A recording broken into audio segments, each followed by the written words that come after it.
Doctor ইউনূসের পদত্যাগ দাবিতে এবার নতুন সুখবর দিল শেখ হাসিনার পুত্র সজীব ওয়াজেদ জয়।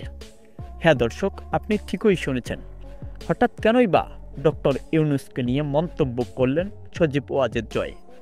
বিস্তারিত দেখুন পুরো ভিডিও জুড়ে। শেখ হাসিনার কিছু কথাবার্তা ও ছাত্র আন্দোলনকে ঘিরে দেশত্যাগ হতে হয়েছে। হাসিনা বিদায়ের পর নেতাকর্মীদের দিয়েও ছেলেখেলা করেছে বর্তমানে সরকার ডক্টর ইউনূস। এরপর গণ অভ্যুত্থানের মাধ্যমে অন্তর্বর্তীকালীন সরকারের প্রধান উপদেষ্টা হয়েছেন ডক্টর ইউনূস। কিন্তু দেশের জনগণের বাইরেও হাসিনার পুত্র সজীব ওয়াজেদ জয় বলেছে, আমরা আওয়ামী লীগ যদি চাই তবে ডক্টর ইউনূসকে আজই পদত্যাগ করতে পারবো।